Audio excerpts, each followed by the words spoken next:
Welcome back, everybody. Let's take a look at our new movement. And it's referred to as lots of different things. As far as English history goes, this is what's known as the Restoration. We'll touch on that in just a couple minutes. As far as world history goes, this falls into the folder of the Enlightenment. Some other terms for this would be the Age of Reason, as well as Neoclassicism. So if you ever hear any of these different terms, this is that time frame, roughly 1660 to 1785. So here we have a little kind of a strange flowchart to let you know how the Enlightenment comes about. Peace, science and technology, the growth of literacy, and believe it or not, coffee.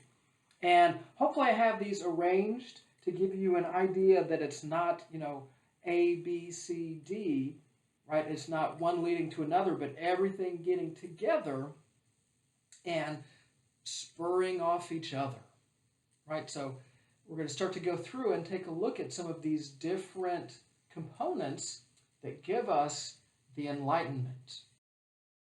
Okay, if you'll remember, right, when we were in the metaphysical period, we talked about King Charles I. He was deposed, you remember that? Yeah, and executed. So that's when England was led by Oliver Cromwell, and so they lost the monarchy. Well, in 1660, King Charles II is restored to the throne after being exiled. So what happened? King Charles II and a bunch of other royals fled England because they were, fearful for their lives. King Charles II was initially welcomed by England after Oliver Cromwell and his basically what was a military dictatorship. But shortly after he took power, the plague broke out, especially in London.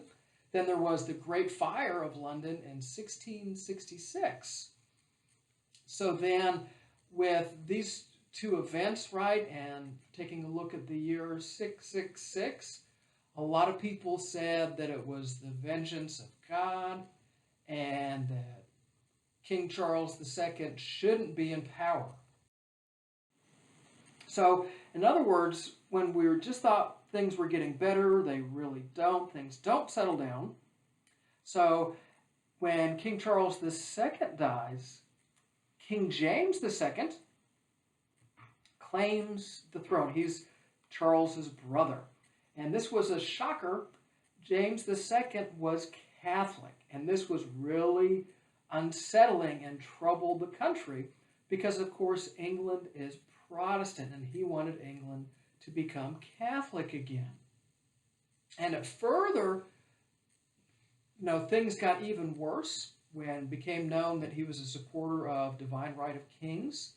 That's when the king views himself as God's vicar on earth. In other words, God has chosen me to lead you. I get my power from God. Then the tipping point came when he had a son. So there was going to be an heir to the throne. It was going to be another Catholic king. And then people really just couldn't handle it anymore. So then what happened is what's called the Glorious Revolution. How this came about is those people in, not necessarily the ruling monarchy, but the influential players, the merchants, the people who have the money, saw what was coming and they didn't want the turmoil that they had just lived through. So what they did, they sent some emissaries across the English Channel, and they got William of Orange, who's Dutch, to lead their country. And it's called the Glorious Revolution, not only because we get rid of the Catholic king, but it was a bloodless revolution. And this is William and Mary. If you've ever heard William and Mary, this is them. They were not English. I know, this is one of those times in history when you hear about this and you go, what? Yeah, you can, in essence, import a monarchy. And that's what they did. They went over, got a different royal family to come and rule England. And the English people, they really don't mind having a foreigner as their king because he's Protestant and he was a very good ruler. William and Mary were very, very good with economics, put in a lot of good policies to really crank up the economy of England. And that's what happened thanks to William and Mary, William of Orange. So what happens with William and his wife Mary? They put down a sense of calm. So this is where we get that first point of peace. Because when things are unsettled, you're really not going to be able to advance culture, right? It's really not going to happen. So that's what we get from William of Orange. Again, like previously mentioned, strong business minds. Very, very good with economics. Now, the Industrial Revolution, by this time, is really starting to crank along. And if you'll remember from Western civilization, Industrial Revolution is when factories are not powered by water or wind, but by internal combustion engines fueled by coal. And one of the countries that was rich in coal at this time was England. So England was one of the first countries to industrialize. And so they're cranking along.